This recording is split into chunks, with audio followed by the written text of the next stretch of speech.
Good evening. The United States is holding talks with senior Ayatollah regime officials, while the terror regime's armed forces are vehemently denying this. All the while, in tandem, U.S. Central Command and the IDF are jointly and methodically degrading the Islamic Republic's military capabilities, while the heavily battered Islamic Revolutionary Guards Corps persists in sporadic fire towards its Gulf Arab neighbors and Israel. We're in negotiations right now. They're doing it along with Marco, JD. We have a number of people doing it. And the other side, I can tell you, they'd like to make a deal. And who wouldn't if you were there? Look, their Navy's gone, their Air Force is gone, their communications are gone. That's the biggest problem. It's very hard to communicate them between themselves. All of the anti-aircraft is gone. Most of their missiles are gone. We either shot them or they shot them and don't have them anymore. They're down to a trickle. They're pretty much everything they have is gone. I don't know. Can you name one thing that's not gone, or can you name one thing that's doing well? You know, if you read the papers, you think we're tied. You think we're in a tough battle. We are roaming free over Tehran, the city, Tehran, as opposed to Iran. We're roaming free. We can do whatever we want. And as you know, today we were going to have the privilege of shooting down a very big electric generation plant, one of the biggest in the world. And one shot to the right location ends the plant, it collapses. And we held off based on the fact that we're negotiating.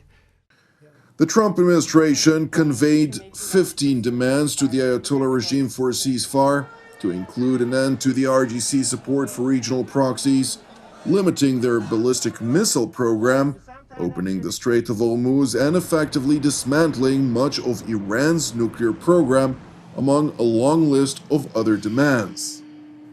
Remember, it all starts with they cannot have a nuclear weapon. Just, you know, I said yesterday, they said, what are the top 10? I said, well, number 1, 2, and 3 is they can't have a nuclear weapon. And they're not going to have a nuclear weapon. President Trump continued by stressing his unwavering commitment to thwart the Ayatollah regime's proactive efforts to possess a nuclear weapon, a position which the American leader has repeatedly backed with action. You're talking about saving millions of lives. If Iran had a nuclear weapon, they would have used it. And if I didn't end the horrible Barack Hussein Obama Iran nuclear deal in my first administration, they would have had a nuclear weapon 3 or 4 years ago. They would have used it. I would have never gotten the chance probably to be president. Who knows what it would have been so devastating. You would have had them having 2 weeks after that attack, had we not made the attack, they would have had a nuclear weapon. They would have absolutely used it. And they would have used it on the entire Middle East, including Israel. It is important to stress that while President Trump is evidently giving diplomacy yet another chance, the United States military, in close cooperation with the Israel Defense Forces, or IDF, are persisting in degrading the Islamic Republic's military capabilities. Never has a modern military been so rapidly and historically obliterated, defeated, from day one with overwhelming firepower. The air campaign that we've conducted, that Israel's conducted alongside us, was one for the history books, truly. And it's because we have a president of the United States that when he sends his warfighters out to fight, he unties their hands to actually go out and close with and destroy the enemy as viciously as possible from moment one. And that's why we see ourselves as part of this negotiation as well. We negotiate with bombs. You have a choice as we loiter over the top of Tehran, as the president talked about your future.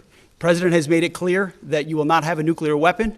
The War Department agrees. Our job is to ensure that. And so we're keeping our hand on that throttle as long as hard as is necessary to ensure the interests of the United States of America are achieved on that battlefield. This is not Iraq and Afghanistan.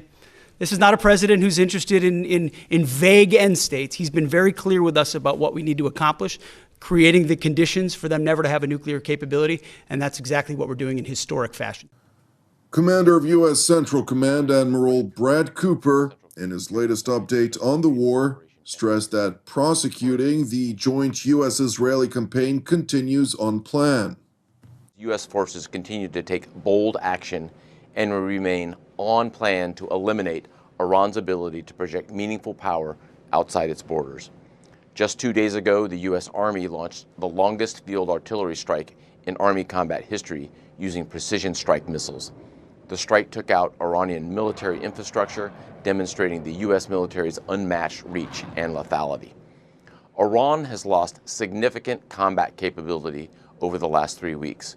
We are taking out thousands of Iranian missiles, advanced attack drones, and all of Iran's navy, which they use to harass international shipping. Their navy is not sailing, their tactical fighters are not flying, and they've lost the ability to launch missiles and drones at the high rates seen at the beginning of the conflict. Our progress is obvious. U.S. forces maintain air superiority over Iran's skies, having now flown over 8,000 combat flights.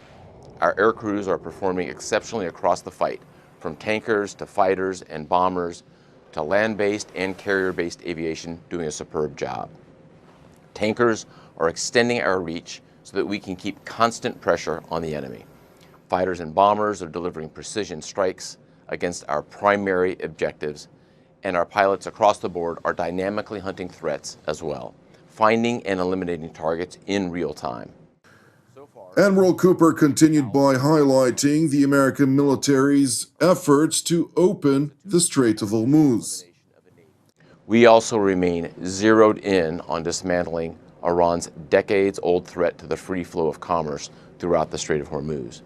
For example, earlier this week, we dropped multiple 5,000-pound bombs on an underground facility located along Iran's coastline. The Iranian regime used the hardened underground facility to discreetly store anti-ship cruise missiles, mobile missile launchers, and other equipment that presented a dangerous risk to international shipping. We not only took out the facility, but also destroyed intelligence support sites and missile radar relays that were used to monitor ship movements.